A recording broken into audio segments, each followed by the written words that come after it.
Okay, so this story essentially commences following the GFC that hit the financial economy in sort of 2008, 2009.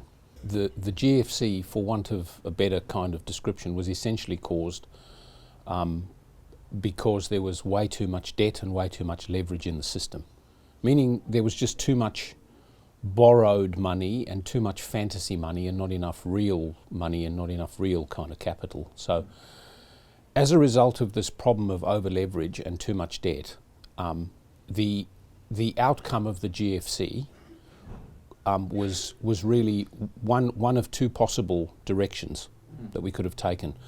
Direction number one would have been the traditional kind of capitalist way of looking at things and saying, okay, bad debts are bad debts, we're going to have to flush them out of the system, we're going to have a big bushfire go through the financial system and come out the other end with much less debt. Or we're going to try and keep things going and protect all of the people who had a huge amount of debt. And that was the option that was taken by the Obama administration. They made the decision that basically, instead of allowing the debts to be reckoned with, we were going to rescue people who had debts, and the way we were going to rescue them was with more debt. So following the financial crisis, we ended up with, now what we have is roughly twice the debt that we had before. How have we managed to survive and keep things going with the debt levels going up and up and up and up and up? And this is where we start talking about interest rates. Because when the real earnings and the real world is not generating enough to keep up with the debt that's being generated, so the gap between real and imagined is increasing, when people's actual earnings are not paying for things, asset prices are getting way ahead of what people actually earn and their ability to service debts and so on, the only way for things to keep on going is for people to essentially borrow more. And the only way for people to borrow more and to keep on going when they're constantly borrowing more is for interest rates to keep on going down. Interest rates going down so that people can borrow more.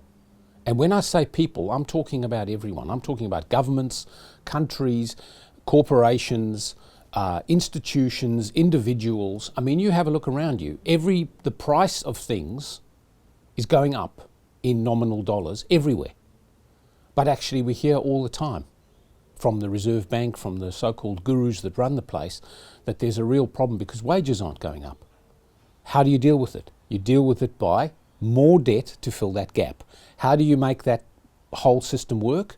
Make the more debt affordable by making interest rates lower. So you get the picture. So you now arrive at a point where interest rates are kind of like zero. So you face the reckoning again. What are you going to do? Interest rates are kind of like zero. For everything to keep on going and for asset prices to keep going up, how are you going to do this? Well, the cost of servicing the debt's got to come down even more, doesn't it? So how's it going to come even more? Well, it's going to come down even more by having interest rates go negative. Because when interest rates go negative, now you actually get paid to borrow. So from a central banker's perspective, this is kind of like a nirvana. The more you borrow, the less it costs. I mean, imagine such a world. This is real money for nothing stuff here. You want to borrow money to buy 2 houses, it's going to cost you less than if you borrow money to buy 1 house. I mean, I know it sounds completely, utterly ridiculous because it is ridiculous. But let's get away from the real world for a moment and just talk theory.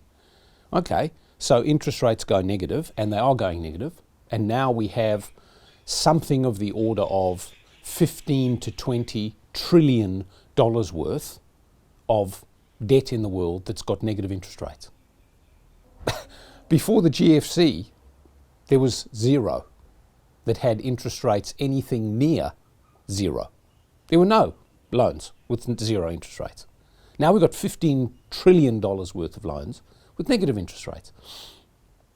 So, negative interest rates are a very interesting proposition because most people, if they are faced with the prospect of putting their money in the bank and having it confiscated effectively by when they go to withdraw their money, they get less than they put in because, hang on, you have to pay the bank because the rates are negative on your savings. A lot of people might conclude that it's not a good idea to have their money in the bank. They might actually conclude that having it under your mattress might be a better idea, or burying it in the garden, or something like that. Or just getting it out of the banking system might be a good idea. And the way that you get everything out of the banking system, if you want to actually be sort of anonymous and have autonomy and not have us confiscated from you, is basically to turn it into money, cash. There's no point moving your money from one bank account to another bank account if all the bank accounts have got negative interest rates. So what you do is you take your money out in cash or something else. You put it into gold or silver or whatever, anything you might consider money. But in the real world at the moment, gold and silver, you can't go around with gold and silver coins. We don't use that at the moment. It's more of a store of value. It's not a currency at the moment.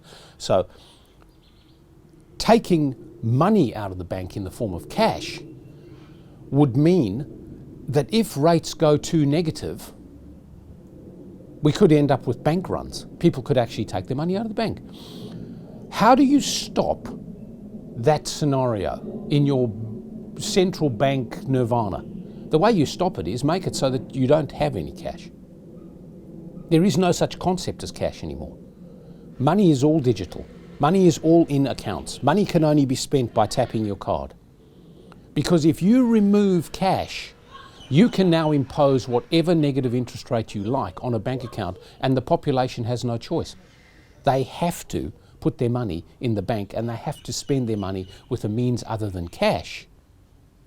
Therefore, there is no constraint anymore on making interest rates go negative because people can't take their money and put it somewhere else because there's nowhere else to put it. That's the theory, right? And I believe that is one of the major pushes for making societies cashless and systems cashless. We hear about how, it's because of, black money and it's because of organised crime and all the rest of it. No, that's true. There is that. But actually the main reason why bankers would love to have a cash system is so they can make rates more negative. So, when you hear them talking about, how wonderful it is to have a cashless society, just bear that in mind. It means you've lost all control of your money. It's in the banking system. If they decide to confiscate half tomorrow morning, there's nothing you can do. So, stick with cash. I reckon cash is a good idea. Now,